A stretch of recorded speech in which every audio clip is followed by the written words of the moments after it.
On his return journey from Mexico to America, Lawrence was quizzed by the emigration officers at El Paso.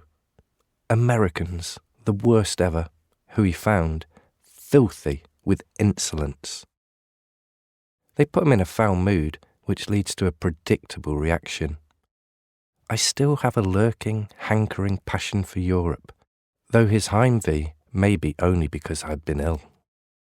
He arrives at the Del Monte Ranch on the 1st of April and paints an evocative picture of life high up in the mountains of New Mexico. Here the grass is only just moving green out of the sere earth, and the hairy, pale mauve anemones that the Indians call owl flowers stand strange and alone among the dead pine needles under the wintry trees. He's still feeling very weak and somewhat lost. I'm not altogether here yet, bits of me still on the way, like luggage following. He'd received a positive TB diagnosis in March, but informs others it's influenza, malaria, and inflammation of the bowels. Lawrence is a man of endless energy, and so being bedridden and reliant on Frida to cook for him has an impact on how he perceives other aspects of his life. I have lost all desire for intense or intimate friendships, he informs Dorothy Brett. Acquaintance is enough. Brett, the only friend to take Lawrence up on the offer of living remotely in New Mexico, has moved to a small cabin on the Del Monte Ranch to give Frida and Lawrence some much-needed space. But it's not enough, and Lawrence chides, "You are, a born separator. Even without knowing that you do it, you set people against one another." And then, somewhat magnanimously, confides, "Most of us, myself included, are a good deal that way. But it's useless in the end. Among 3 people, 2 always against 1. Lawrence declares it's time to wave goodbye to tolerance and threatens to kick anyone who gets too close to one's heels. But the biggest barometer of his depleting energy levels is when he confesses, "I feel it will be a long time before I do another novel."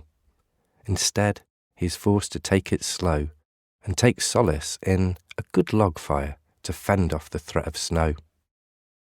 There's much work to do at the ranch, but fortunately, Lawrence has help in the form of a married couple called Trinidad and Rufina, one of whom is short and fat and waddles like a duck in tall white Indian boots.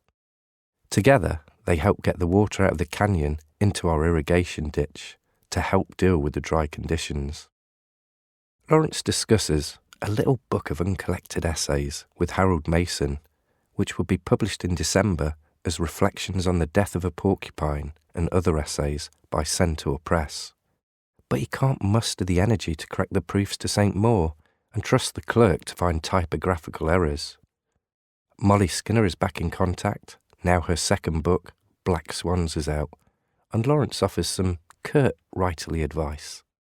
Don't bother about critics and immediate returns. Writing, essentially, is its own reward.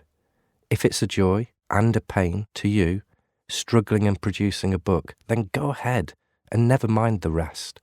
Write when there comes a certain passion upon you, and revise in a later, warier, but still sympathetic mood. The novel he had recently finished in Mexico, Quetzalcoatl, later to be published as The Plumed Serpent, came at a tremendous cost to myself. Feel like I don't want ever to see it again. Loathe the thought of having to go over it and prune and correct in typescript. Lawrence is forever curious about the world. He wants to master everything from the mundane to the spectacular, procuring a recipe for dog food while advising Trinidad and Rufino on the best time to lay concrete for the irrigation of their 16 acres of land. Most writers I know can't even put up a shelf. But the thing that brings Lawrence the most comfort, other than being reunited with his 3 horses, is the return of the kitten, which he had last seen in the autumn of 1924.